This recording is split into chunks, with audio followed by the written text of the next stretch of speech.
Kita kan masih di 2022 nih. Apa yang bisa kita siapin sekarang nih Mas? Nggak nunggu juga ya, masa kita nunggu resesi kapan ya datangnya gitu ya. Pertama-tama Indonesia ini salah satu negara yang income dari natural resource-nya tuh kuat gitu ya. Harusnya banyak pakar ekonomi sih bilang ya Indonesia nggak akan terlalu terimpact sebagimananya gitu kan.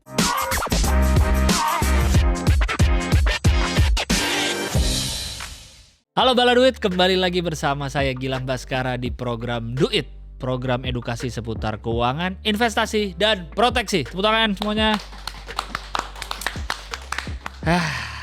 Ini tahun sudah mau habis, kita mendengar berita-berita akan terjadi resesi 2023. Katanya akan gelap.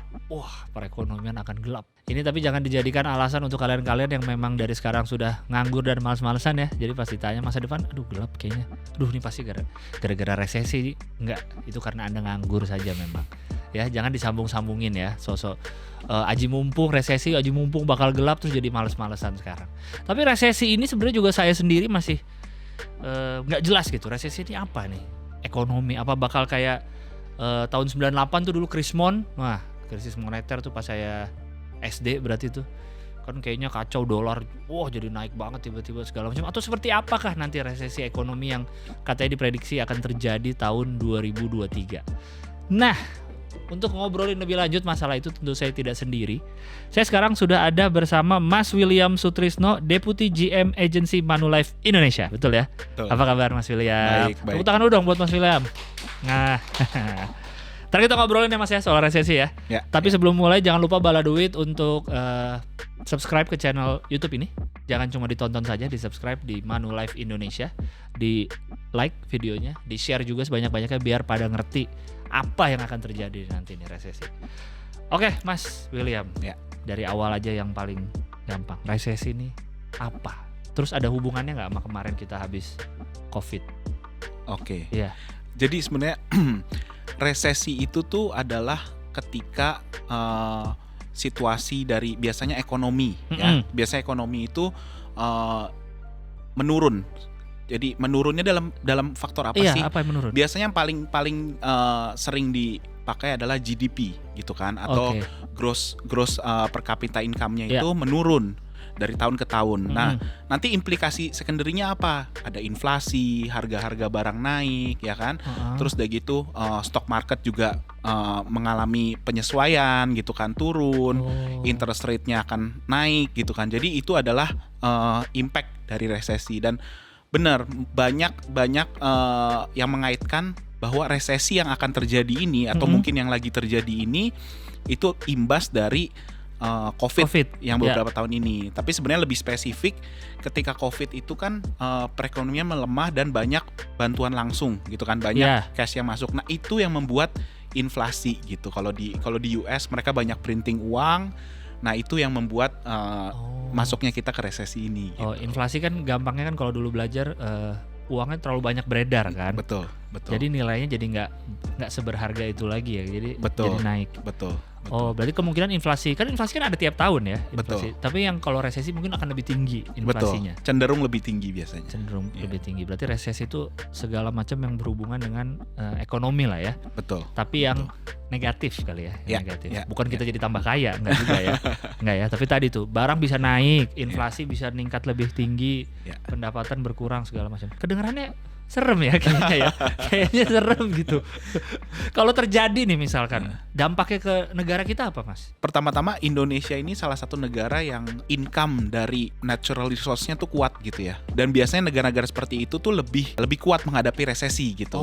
Karena dia punya pemasukan dari internalnya yang kuat gitu kan. Harusnya banyak pakar ekonomi sih bilang ya Indonesia nggak akan terlalu terimpact sebagimananya gitu kan. Tapi ya tetap aja kita harus siap-siap terus gitu. Iya, bukan berarti jadi santai ya. Kayak tahu Indonesia akan kuat tapi jadi ya udah santai-santai aja. Karena ini efeknya akan ke individu. Betul. Atau hanya misalnya perusahaan aja yang kerasa atau pelaku ekonomi atau apa individu akan berasa juga? Sebenarnya semua akan berasa karena yang paling kritikal misalnya untuk individu biasanya nanti inflasi. Jadi nanti harga beras naik. Itu paling kerasa ya. Itu yang akan terasa di individu gitu. kena semua tuh ya, makro kena, mikro kena, orang-orang. Betul. Dari sekarang nih, kita kan masih di 2022 nih, dan itu belum terjadi lah ya sebenarnya ya. Belum, ini kan masih prediksi. Apa yang bisa kita siapin sekarang nih Mas? Oke. Sambil nggak nunggu juga ya, masa kita nunggu resesi kapan ya datangnya gitu ya. Untuk persiapan diri aja nih ngadepin 2023 apa nih Mas? Oke. Mungkin yang pertama yang sering kita salah tuh ketika resesi, tahan uang gitu ya, jangan spending gitu kan. Sebenarnya itu kurang tepat gitu. Menurut aku yang benar adalah ketika menghadapi resesi itu memang lebih selektif. Jadi bukannya nahan, tapi ada saatnya investasi ke tempat yang tepat gitu kan. Tapi bukannya habis itu nahan cash gitu ya. Karena memang negara kita juga butuh kita untuk tetap spending, untuk membantu mereka, membantu perputaran uang juga gitu. Nah, tapi yang paling kritikal ketika memang bakal inflasi, ya kita pinter-pinter cari pemasukan lain gitu. Jadi pinter-pinterlah mencari income tambahan gitu kan, supaya kalau ada apa-apa dengan pekerjaan utama misalnya. Kalau resesi kan paling sering company gitu kan, jadi karyawan ya kan. Nah itu jadi udah punya pemasukan sampingan, yang sering kali pemasukan sampingan ini justru malah jadi pemasukan utama loh ketika orang berusaha gitu. Tapi justru malah tadi menarik tuh, justru malah jangan tahan uangnya ya. Karena kita kan mikir nih, kalau saya aja mikir nih, kalau misalnya ntar tahun depan resesi, ya saya simpen aja uang dari sekarang nih. Jangan saya pakai, malah jangan ya.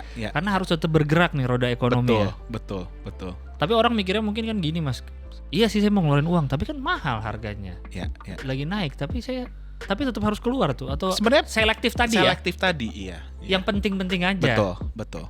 Iya, jangan malah misalnya tiba-tiba ada handphone baru keluar malah ganti dulu handphonenya. Jangan ya. Makan dulu yang penting, yang penting ya. Oke. Berarti bukan berarti nahan cashnya, tapi dipergunakan dengan sebaik-baiknya. Kemana uangnya ini mau keluar. Betul. Menarik. Perkiraannya ya yang terjadi nih, apakah seperti yang sudah pernah kita alami dulu tuh, kayak krisis moneter dulu kan, yang dolar tiba-tiba naik dari 3.000 sampai berapa puluh ribu, akan kayak gitu, mirip-mirip, atau lebih parah, atau lebih ringan, atau gimana Mas kira-kira Mas? Sebenarnya sih mungkin nggak ada yang bisa nebak juga, nggak ada yang bisa nebak juga ya. Tapi kalau dilihat dari early indicatornya gitu, ketika US itu kan udah naikin terus tuh, inflationnya udah tinggi banget. Jadi biasanya yang mereka low single digit gitu, sekarang udah hampir double digit gitu kan. Nah itu artinya ya mungkin akan masa resesinya cukup panjang gitu. Tapi kita nggak tahu sih bakal sampai separah apa gitu. Udah ada prediksi belum sih Mas, kan 2023 nih, bulan apa kira-kira kemungkinan, karena kan misalnya dari US nih, inflasi udah kapan kira-kira ini akan nyampe ke kita nih?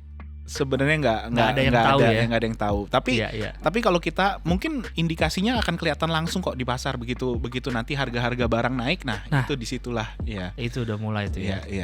Berarti intinya memang harus selalu siap aja ya. Betul. Income-nya ditambah aja dulu, cobain ya. Betul. Nambahin banyak income. Iya, cari pemasukan sampingan gitu kan. Iya.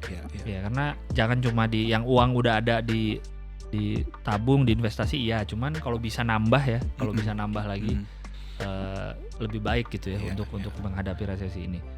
Nih kita nih apa yang bisa dilakukan nih untuk selain kayak gitu tuh, misalnya apa yang harus ditabung, apa yang harus disiapin untuk itunya apa Mas kira-kira, untuk yang karyawan biasa gitu misalkan di luar harus nyari pekerjaan lain? Ya sebenarnya gini, biasanya fokusin sama hal-hal yang lebih penting gitu kan. Jadi bukannya nyimpen uang, tapi daripada di spending, investasikan misalnya gitu kan. Nah dan selalu punya yang namanya kita bilangnya dana darurat, itu dana asuransi darurat, karena kita nggak tahu nih ketika terjadi resesi gitu, biasanya nanti harga barang naik, harga hospital naik, yang misalnya hal-hal kecil jadi naik gitu kan. Jadi kita harus perkuat juga, bukan cuman income-nya, tapi kita siapin juga seperti dana darurat dan asuransi juga, karena resiko mungkin datang ketika masa resesi itu gitu kan. Iya. Jadi bukan hanya kehilangan, misalnya amit-amit gitu kehilangan kerjaan, tapi kan bisa juga sakit segala macam ya. Sakit di masa resesi kan sangat tidak enak ya. Gak enak banget tuh ya. Kita rakyat biasa gini bisa bantu apa sih ke pemerintah Mas? Apa yang kira-kira bisa lakukan untuk apa ya resesinya mungkin nggak bisa ditahan, tapi apa yang bisa kita lakukan untuk Apakah tadi terus ya keep spending gitu, jadi tetap berjalan. jangan hentikan tadinya kita mau bisnis apa gitu ya, gara-gara resesi jadi tahan dulu. Jadi takut. Nah itu mungkin lebih membantu pemerintah ketika kita juga bisnis kita tetap gitu, kita tetap tetap perbesar bisnis, jangan jadi udah deh nanti dulu gitu, kita tetap harus bantu puter perekonomiannya. Gitu. Berarti sekarang nih ya istilahnya bisnis as usual aja ya. Yang berbisnisnya tetap gitu, yang kerja tetap aja gitu. Betul. Ya apapun kan masih prediksi juga ini kan. Betul, belum tentu juga loh. Belum tentu juga. Iya, tapi tetap harus siap apapun. Karena kayak pandemi kemarin aja kan juga nggak ada yang nyangka. Kita di zaman sekarang ada pandemi penyakit gitu yang kita nggak boleh keluar rumah. Ya berarti intinya emang siap aja apapun yang terjadi ya. Betul. Kira-kira apa aja yang kalau menurut Mas William yang perlu di protect gitu, perlu proteksi apa aja untuk menghadapi nanti nih masa yang kita masih belum tahu nih apa aja yang perlu dulu, apakah harta aja atau kesehatan aja atau apa pendidikan segala macam, apa aja kira-kira yang paling penting untuk diproteksi. Jadi mungkin salah satu yang paling relevan ya menurut saya, resesi kan nanti kemungkinan harga-harga mungkin naik, termasuk hospital, termasuk kalau kita masuk rumah sakit. Itu udah pasti ikut naik kan? Ya. Nah, kalau kita punya proteksi terhadap hospital atau health product lah gitu kan. Nah itu sangat bantu gitu kan, karena kemungkinan sakit kan kita nggak tahu nih, apalagi kalau misalnya let's say gara-gara resesi harga naik, stres juga kan, mental jadi ikutan sakit bener. Gitu kan, karena stres bisa ngaruh ke fisik ya. Pasti saya believe itu. Nah itu jadi salah satunya adalah hospital product. Itu menurut saya ketika ini penting lah kita udah siap gitu, sehingga kita bisa tetap kerja gitu kan, tapi bisa di cover juga hospitalnya. Dan yang berikutnya ya balik ke asuransi yang normal, asuransi jiwanya juga gitu kan. Jadi kalau kita meninggal, keluarga gimana gitu kan, ya kan. Karena resiko itu datangnya bisa tiba-tiba dan nggak tahu resesi apa enggak, ya resiko keluar. Iya. Sakit mah nggak kenal waktu. Nggak kenal waktu, iya. Dan nggak ada nggak ada di kalender gitu. Kalau kata anak TikTok gitu, Mas, hari sial nggak ada di kalender. Jadi kita nggak tahu kapan aja bisa sakit. Betul. Berarti yang paling penting pertama tadi hospital. Betul. Terus kesehatan juga tadi sakit kritis segala macam. Dan mungkin ini juga bisa menjadi alternatif investasi, karena kan gini. Gimana tuh? Ketika resesi kan kita takut misalnya stok turun gitu kan, itu kan salah satu yang mungkin terjadi walaupun belum tentu kan. Jadi kita ada beberapa produk-produk asuransi, contohnya di Manulife kita punya produk-produk yang untuk endowment dan untuk saving gitu, dimana ini produknya mempunyai manfaat yang pasti gitu. Jadi walaupun ekonominya naik turun, dia tetap ada cash flow yang bisa didapetin gitu. Nah, itu bisa menjadi alternatif investment gitu, bisa menjadi alternatif daripada dia masuk ke stock market misalnya. Iya, yang jauh lebih fluktuatif yang volatility-nya lebih tinggi gitu kan. Jadi itu relatif lebih rendah resikonya betul. Bukan tidak beresiko. Karena pasti beresiko semua investasi, tapi paling nggak lebih rendah dan lebih bisa diprediksi lah ya. Betul. Ini mana-mananya. Betul. Berarti itu tadi yang penting ya, tetap spending, terus jangan lupa proteksi juga, terutama badan dan rumah sakit tadi. Betul. Karena itu kayaknya yang mahal ya. Mahal. Kalau dari perkiraan tuh belum ketahuan nih Mas ya, sampai kapan gitu. Misalnya ada 2003, misalnya awal tahun gitu. Akan lama nggak sih ini? Nggak ada yang bisa nebak sih. Tapi banyak spekulator juga ya, mungkin di YouTube juga yang dari US bilang bahwa ini kalau secara indikasi ini bakal berat gitu. Nah, tapi ya kita nggak tahu. Cuman bedanya yang tadi aku bilang, Indonesia ini sebenarnya negara kuat gitu. Ya. Indonesia tuh salah satu negara kuat yang terhadap resesi ini harusnya kita lebih menjadi ini opportunity lah buat negara Indonesia gitu. Untuk bisa bertahan terus. Betul. Ya. Karena ini resesi ini seluruh dunia ya. Bisa dibilang ya, bisa dibilang. Mungkin ada beberapa negara yang nggak ke impact, bisa jadi. Bisa jadi juga bisa gitu ya. Bisa jadi. Ya, karena biasanya kan apa yang terjadi di US terutama kan biasanya ngaruh ke seluruh dunia biasanya kan. Tapi ada kemungkinan kita cukup kuat lah ya. Betul. Cukup kuat lah ya. Betul. Ya. Kan banyak nih Mas yang bala duit juga pasti yang secara gaji mungkin masih atas lah gitu mikirnya kan. Sementara kan tadi tuh harus tetap spending, tetap proteksi juga gitu, yang mikirnya aduh ini gimana ya kalau buat makan aja ntar takut susah. Itu gimana Mas ngaturnya Mas? Karena pasti orang tetap pengen diproteksi kan? Iya. Tetap pengen tetap keluar uang juga untuk makan dan lain-lain. Iya. Yang gimana cara ngatur simpelnya tuh?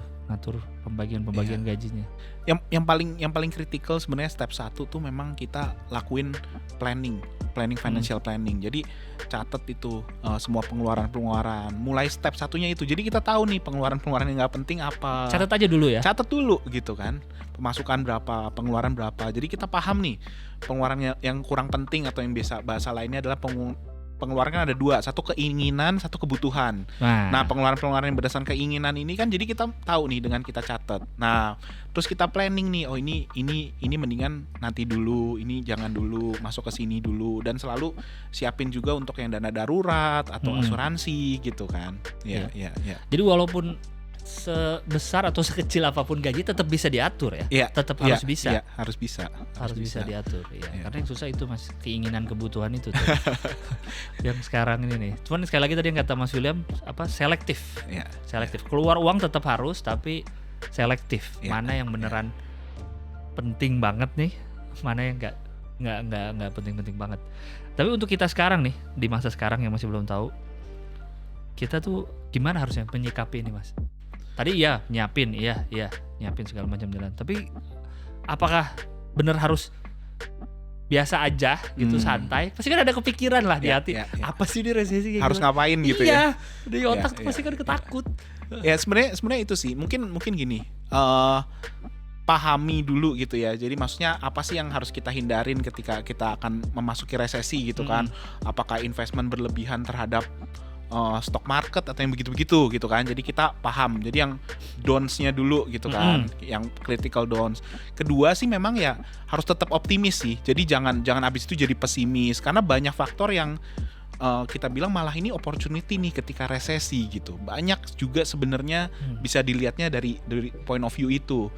Ya kan, seperti apa misalnya? Ya kan kita paham nih misalnya ketika ada resesi ini bakal banyak orang yang kehilangan pekerjaan misalnya, salah satunya kan. Nah, ada profesi-profesi seperti agent Manulife ini, dia bisa menjual asuransi. Jadi sebelum kehilangan pekerjaan bisa sebagai part time asuransi. Nanti kedepannya kalau ketika dia udah ini, dia bisa membangun timnya dengan merekrut mereka membantu mereka yang juga kehilangan pekerjaan untuk mencari uang gitu. Nah, itu menjadi opportunity juga di masa resesi ini, dan udah berkali-kali udah kelihatan gitu ketika ada resesi, ada layoff besar-besaran gitu kan. Nah, banyak mereka yang akhirnya jadi agent asuransi dan ambil kesempatan ini sekarang gitu. Jadi untuk nanti merekrut mereka gitu. Jadi bisa tetap kerja ya? Oh iya, dan kerjanya fleksibel dan bisa menjadi part time juga. Jadi masih kerja di tempat lama tapi udah mulai membangun bisnis asuransinya. Iya. Jadi bisa misal amit-amit kena layoff, ya masih bisa ada kerjaan itu ya. Betul. Masih itu. Bisa part time karena nggak terikat waktu kantoran gitu ya. Betul. Dan poinnya adalah ketika resesi bakal banyak yang potensialnya kehilangan pekerjaan, kita bisa bantu mereka kalau kita udah di bisnis ini. Iya.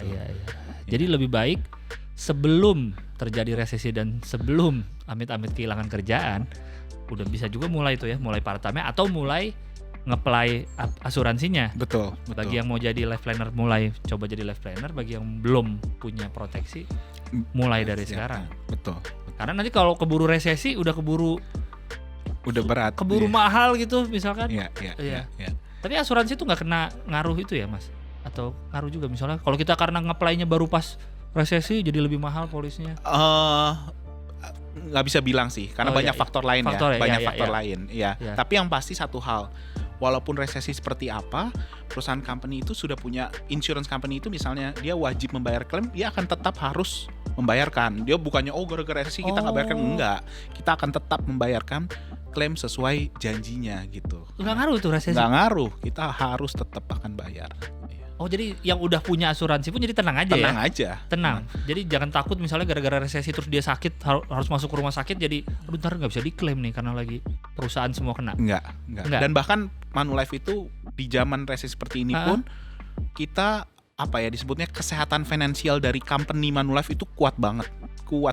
Iya. Internalnya aja kuat juga ya. Betul. Banyak yang karena Covid ini kan perusahaan-perusahaan goyang ya. Iya. Manulife tuh sama sekali nggak goyang, kita stabil banget gitu secara finansial. Wih luar biasa ya. Dan itu pasti juga dibantu dari life planner tadi betul, ya, yang dibawa itu kerja juga semua. Betul. Jadi ini salah satu profesi yang cukup menjanjikan juga nih ya untuk menghadapi resesi ya. Betul. Iya, yang udah jadi life planner sekarang nih, wah udah tenang nih. Udah di jalan yang benar. Saya udah di jalan yang benar. Iya.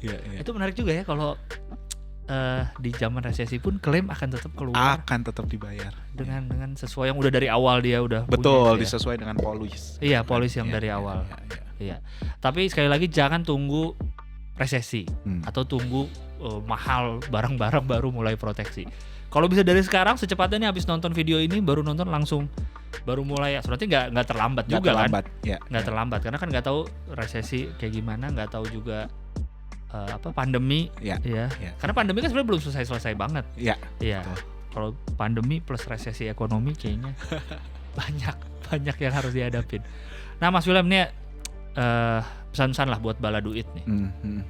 Sekali lagi tentang resesi dan segala macamnya nih, apa nih yang harus diingatkan lagi kembali untuk Bala Duit? Oke.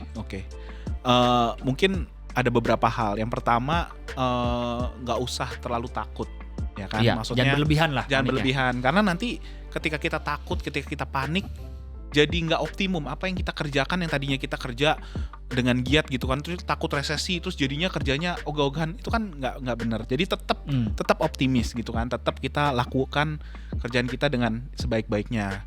Terus yang kedua, nggak usah terlalu takut spending, nggak usah terlalu takut berinvestasi, tapi lakukanlah dengan smart gitu kan, lakukan dengan selektif gitu kan. Tetap spending, tetap invest, tapi dengan selektif. Dan yang ketiga, ya persiapkan juga dengan tadi cari mungkin usaha-usaha sampingan ya kan, sehingga nanti kalau terjadi resesi kita either udah punya income tambahan dan amit-amit kalau kehilangan pekerjaan utama kita punya pekerjaan lain gitu kan. Jadi ya kalaupun nanti nggak kenapa-kenapa pun ya income-nya jadi gede gitu karena udah ada side job ini. Nggak gitu ada ruginya. betul. Benar. Iya. Ya jadi itu sih pesannya. Tapi yang paling penting sebenarnya jangan down. Tetap optimis aja kan, tetap lakukan yang kita lakukan dengan yang terbaik gitu. Jangan malah jadi merusak banyak hal kalau kita malah jadi merenung takut ini takut itu gitu kan. Tetap optimis aja. Itu tuh yang paling penting di luar tadi spending, punya proteksi, punya investasi adalah jangan sampai kekhawatiran masa depan nih yang belum pasti ini menjadi merusak di hari ininya gitu ya. Jadi kalau lagi bikin bisnis, lagi mau ngerjain apa, lagi mau jualan apa, kerjain aja udah dulu. Betul. Kerjain dulu karena kita nggak pernah tahu nih ke depannya ya. Betul. Menarik sekali. Mas William, terima kasih banyak sudah menjelaskan ya. Terima kasih banyak, semoga cukup jelas ya dan tidak membuat semakin tenang lah menghadapi tahun-tahun ke depan. Jangan lupa juga kalau punya pertanyaan atau ada ide topik yang mau dibahas di program Duit, langsung aja bisa nanya ke Twitter dan Instagramnya @duit_metro_tv ya. Videonya jangan hanya ditonton tapi di share, di like, terus juga di subscribe Manulife Indonesia. Oke, Mas William terima kasih banyak sekali lagi. Bala Duit, sampai jumpa berikutnya di program Duit. Bye bye.